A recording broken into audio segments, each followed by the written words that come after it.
Hello viewers, এএমআইটি take বিডির পক্ষ থেকে আপনাদেরকে জানাই আসসালামু আলাইকুম।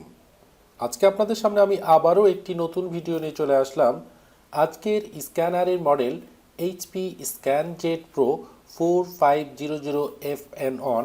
আর আজকের বিষয় হলো এই স্ক্যানারটি আপনি কিভাবে ফুল রিসেট মানে ফ্যাক্টরি রিসেট আপনি দিবেন সেইটা আজকে আপনাদেরকে আমি দেখাবো। তো ভিউয়ার্স, আমার ভিডিওটি যদি আপনাদের সামান্যতম কাজে এসে থাকে অবশ্যই আমার চ্যানেলটি সাবস্ক্রাইব করুন এবং পাশে থাকা বেল আইকনটি বাজিয়ে রাখুন যাতে পরবর্তী নতুন নতুন ভিডিওগুলো পৌঁছে যায় সবার আগে আপনার কাছে।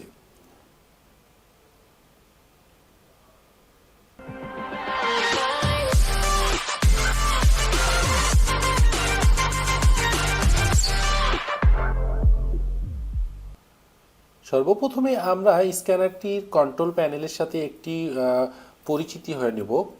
এটা হলো পাওয়ার বাটন, এটা হলো ব্যাক বাটন, হোম বাটন আর হেল্প বাটন।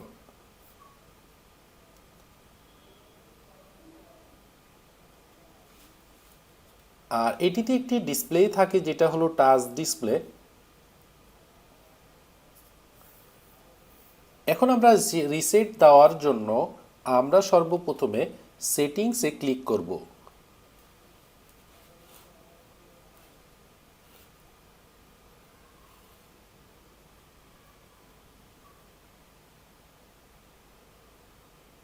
এবার আমরা ডাউন অ্যারোতে একটু ক্লিক করব। দেখেন রিসেট এখানে আছে, আমরা এবার রিসেটে ক্লিক করব। এবার আমরা রিসেটে ক্লিক করব।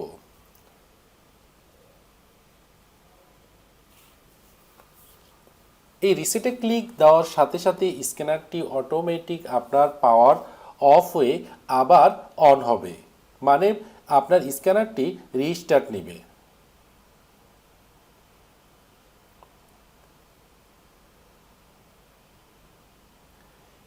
এটি রিসেট দেওয়ার কারণ হলো কোনো কিছু কনফিগারেশন বা কোনো কিছু প্রবলেম যদি কোনো কিছু থেকে থাকে তাহলে আমরা রিসেট দিলে নতুন অবস্থায় স্ক্যানারটি যে ফিচারগুলো থাকে যে অবস্থায় থাকে সেই অবস্থায় চলে আসবে।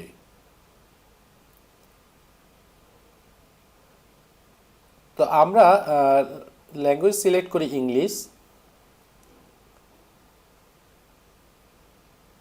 কনফার্ম দিব, কন্টিনিউ। এবার যদি আপনি ওয়্যারলেসে আপনি যদি কানেক্ট করতে চান তাহলে রাউটারে কানেক্ট করবেন, আর যদি না করেন তাহলে স্কিপ দিয়ে বের হয়ে আসবেন। তো ভিউয়ার্স, এভাবে আমরা এইচপি স্ক্যানজেট প্রো 4500 fn1 স্ক্যানারের ফুল রিসেট দিতে পারবো। তো ভিউয়ার্স, ভিডিওটি যদি ভালো লেগে থাকে অবশ্যই লাইক শেয়ার কমেন্টস করে আমাদের সাথেই থাকবেন।